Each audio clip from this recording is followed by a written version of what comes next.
The sad part is I think people, particularly all those that are calling for freedom, don't hear the love that you have for your people.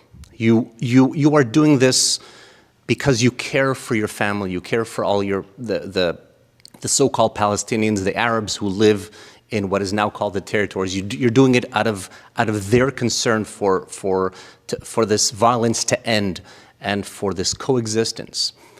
Who is there that we can speak to on the other side that can hear your message, the fact that you're not here just for Israel, that's not what you're here for, your people, for your family? Who can you actually speak to that will hear that message, and hopefully that we'll be able to have some dialogue and move this thing forward where there could be time where we can live actually in peace?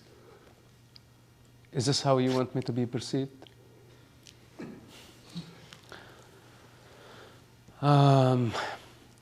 Look, I'm just, at this point of my evolution, I'm just representing myself. I'm not representing anybody. And it just, I may come across as advocating on behalf of Israel, but I need to bring the facts. This is not propaganda. I bring the facts. I lived on both cultures. I spent half of my life among the Arabs and half of my life among the Jews.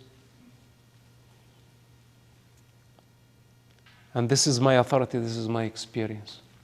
Today, I'm not trying to convince anybody.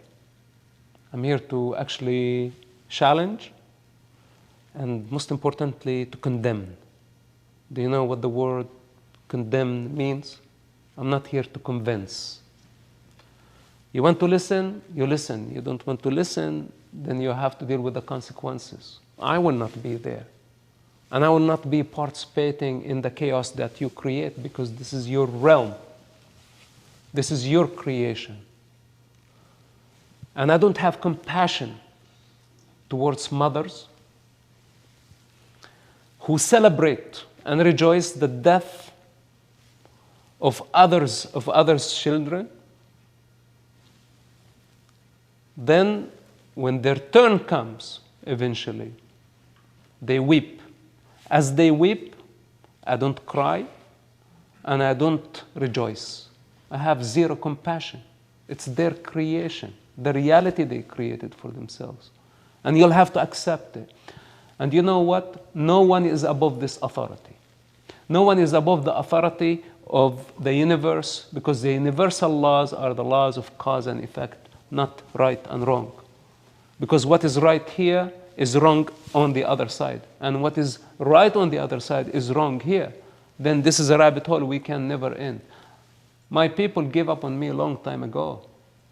What they hate about me the most, that I could have been an asset to them. But what they do best, they misuse their assets. And they cut the hand that feeds them. And they accuse those who try to help them. And they crucify those who want to die on their behalf. This is their strategy. I don't love them. I don't hate them. I don't want to do anything with them. And honestly, I don't want them to spread, and I don't want them to grow. I hope that they can be contained only in one region and keep this death culture only in one place. I don't want to globalize it. Think this radical, condemn me, judge me. Sooner or later, the entire world is going to come to this realization. And guess what? I'm not going to be there even to listen to it. You are the son of Hamas, the son of the founder of Hamas. And one thing that I really respect about you, because of course there's many things to respect and admire, is that you always say that you love your father still, and you always say that you honor him. And what I wanted to ask you is, do you think that ideologically speaking, you could eliminate Hamas from an ideological standpoint? Is there an ideological way to eliminate it? Because people say you cannot kill an ideology. What are your thoughts on that? I know these are the losers. These are the losers, or these are the ones who actually want Israel to surrender. It was my idea some 15 years ago. I said, we cannot kill an idea. We can counter it. I said this some 15 years ago, but now I changed my mind. Because today, when we look at the situation, remember the Nazis? Okay. They almost conquered the globe, almost. And that was their quest. The Nazism ended up an idea in the head of a dead man for at least 100 years. And maybe for another 100 years, they won't be able to rise again. So Hamas will be dealt with the same manner. There is no way around it. Right.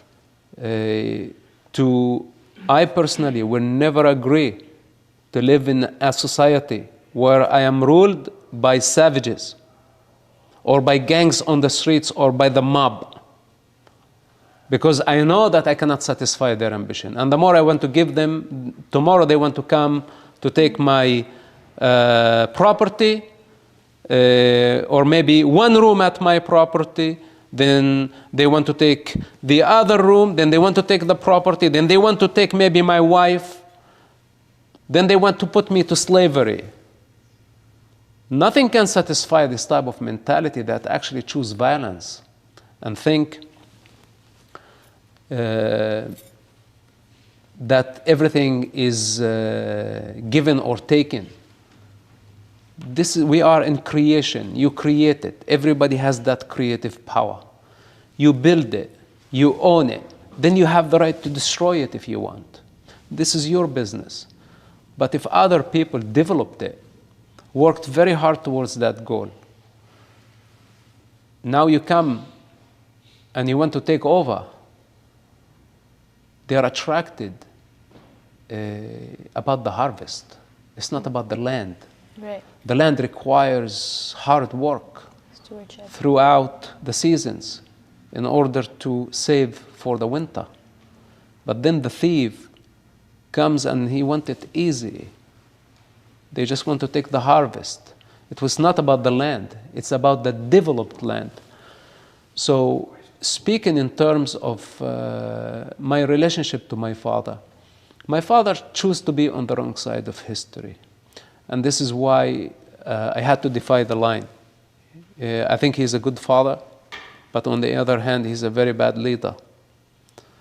And I had to sever my bond with him in my heart after October 7, because I cannot accept that he chose to be with Hamas and justify and rejoice and celebrate what they did on October 7.